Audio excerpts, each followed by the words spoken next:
no Uruguai. E tive o cuidado, com a surpresa, de ter um contato, de fazer um contato com a família de Luiz, que até então eu não conhecia. Conhecia Luiz, conhecia a esposa dele, mas não conhecia os familiares de Luiz. E pedi, e com gentileza, o seu chefe de gabinete me passou o telefone de Silvino Henrique dos Santos, economista, que hoje vive em Niterói e pertence ao quadro funcional dos servidores da Universidade Federal Fluminense. Conversei com ele acerca da consulta que me foi feita e dizer que seria uma honra para mim participar desta solenidade representando a sua família. E ele pediu que, pela impossibilidade de estar aqui compartilhando deste belíssimo momento com você, com a Câmara Municipal de Natal e com todos os convidados que aqui estão presentes e com toda a comunidade de Natal que, mesmo sem estar presente, vai ter conhecimento deste fato e da repercussão dele, que transmitisse à Câmara, especificamente a você que foi o propositor da matéria,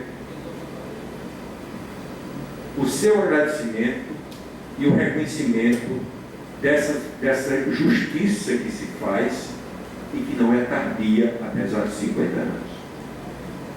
Porque nós estamos construindo para as novas gerações a aprendizagem. Estamos colocando algumas verdades e outras que ainda poderão vir e com certeza serão descobertas, para que as novas gerações tomem conhecimento e não esqueçam do que houve e do que nós conseguimos construir de redemocratização do país. Para nós que participamos daquela época, daqueles momentos, não é fácil falar. A emoção nos dói. E aqui eu me lembro, inclusive, do nosso líder na Assembleia Legislativa, quando nós participamos de uma Assembleia de 40 deputados, nós éramos apenas 3 que pertencíamos ao MTB. Roberto Furtado, como líder, Pedro Lucena e nós. Era uma bancada, Roberto, que cabia no Fusquinha, que cabia no Volkswagen. Mas tivemos, pelo menos, a coragem de se colocar contra o status quo da época. Tivemos a coragem de dizer não. Naquela possibilidade que nos foi dada, dizer não. E dissemos, talvez até por isso tenhamos sido em algum momento prejudicados, mas isso não nos arrependemos do que fizemos. Por exemplo, eu quando fiz concurso para a Universidade Federal do Rio Grande do Norte, havia uma determinação de que não me contratasse. E a posição firme de Dr. Adolfo Lopes, reitor da época, foi que nos salvou de ser empossado no cargo a que fiz juiz pelo concurso feito. Então era um momento muito difícil e até certo ponto inibidor de posições, inibidor da resistência, mas as pessoas fizeram. E aqui nós temos exemplos como os de hoje, que hoje vocês homenageiam, de Djalma Maranhão e Luiz Gonzaga dos Santos, e também muitos e muitos outros. Me lembro aqui de uma pessoa que foi nosso companheiro na Faculdade de Jornalismo, Herói de Souza, ainda em 1964, pertencendo conosco à primeira turma de jornalismo e que não teve a possibilidade de concluir conosco, porque foi preso quando já o Maranhão e não pôde continuar fazendo curso. Me refiro a Carlos Alberto Lima, Carlos Lima.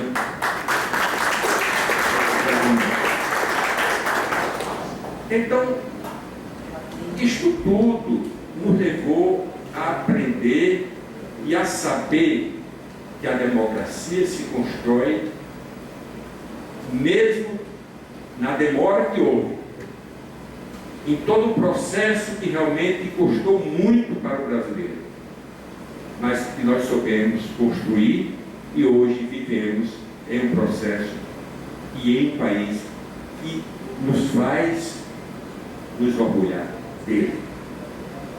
Apesar de muitas coisas ainda precisar que se tome realmente, mas tudo isso é um processo de aprendizagem e um processo de aperfeiçoamento do regime democrático. E com certeza alcançaremos isso a partir da luta que todos nós temos que enfrentar. Então, em nome da família de Luiz, eu realmente reafirmo o seu agradecimento e o seu reconhecimento ao vereador Jorge Câmara, a esta Câmara Municipal de Natal, pela justiça feita, e uma justiça que, apesar de 50 anos, ela é atual.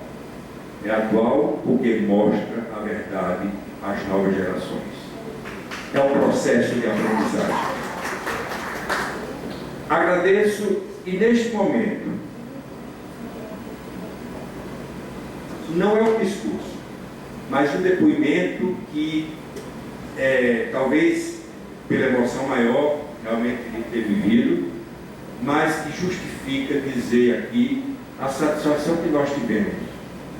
Em 1968, outubro de 68, licenciado da Assembleia Legislativa do Rio Grande do Norte, era deputado na época, e fomos ao Equador para fazer um curso de especialização em comunicação no CESPAL, Centro Internacional de Estudos Superiores de Periodismo para a América Latina. E quando terminamos o curso, a única referência que nós tínhamos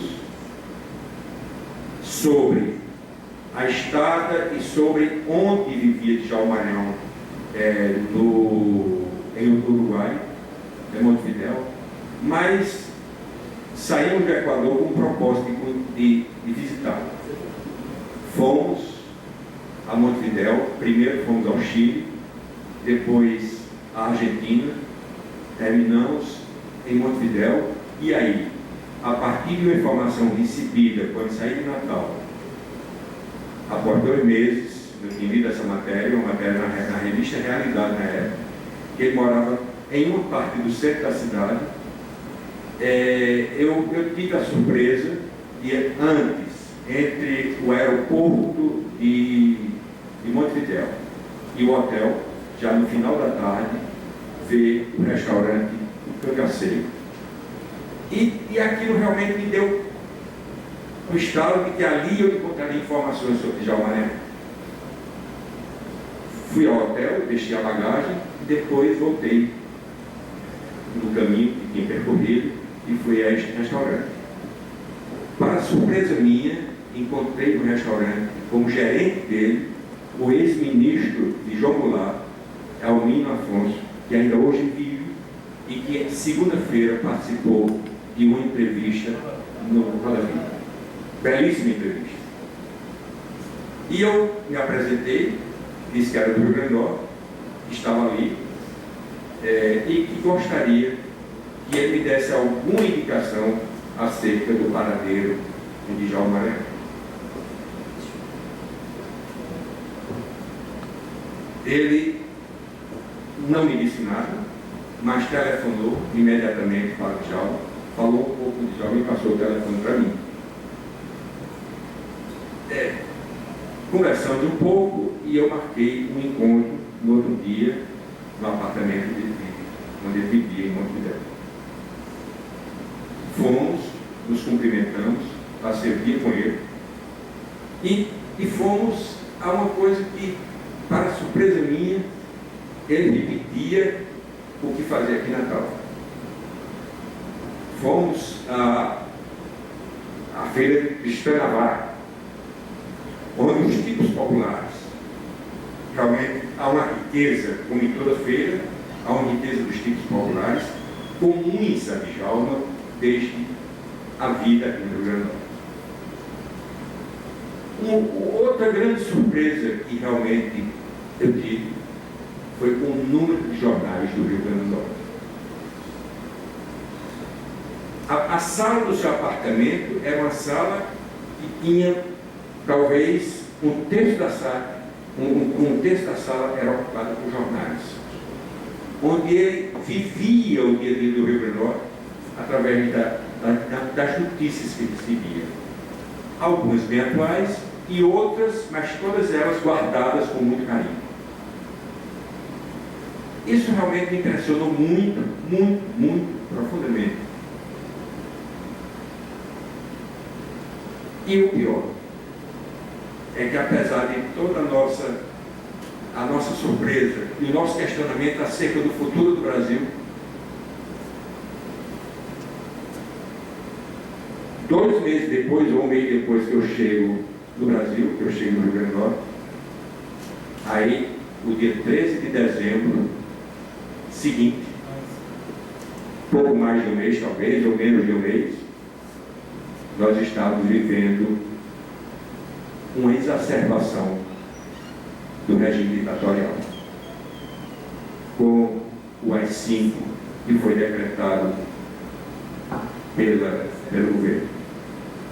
E aí, inclusive, aí outro Djalma entra na história, na minha vida, que por conta de um posicionamento assumido na Assembleia Legislativa, no dia 12 de dezembro, realmente nos congratulamos de Djalma Marinho acerca do seu belíssimo posicionamento como presidente da Comissão de Justiça, renunciando a ela, mas não se submetendo às imposições do que queriam, que ele realmente determinasse ou votasse ou aprovasse a suspensão dos direitos de Márcio Moreira Alves, e que ele disse não com a renúncia à Câmara Municipal, a Câmara Federal, a presidência da Comissão de Constituição e Justiça da Câmara Federal. Ele foi, por conta desse posicionamento que nós assumimos na Assembleia Legislativa do Rio Grande do Norte, nós fomos, inclusive, tivemos que fugir daqui para Caicó, e eu tive que me exilar por alguns dias em um sítio lá na região ocidental. Mas quando voltei, ainda fui chamado à base aérea de Natal para responder sobre aquele negócio. Então era dessa forma que a gente vivia aqueles tempos. E aqueles tempos que não deixam saudades. Eu hoje até fico profundamente me questionando como é que alguns jovens, algumas pessoas ainda pensam no retorno daquela época. Jamais.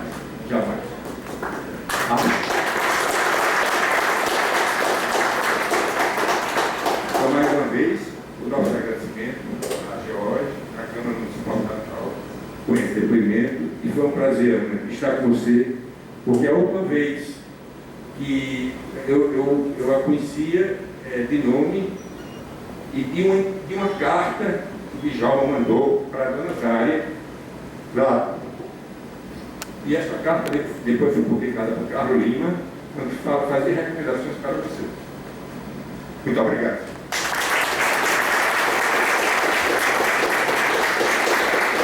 Agradecer ao Sr. Queiroz. Para falar em nome do Sr. Djalma Maranhão, convido sua filha Ana Maria Cavalcante Maranhão Fagundes.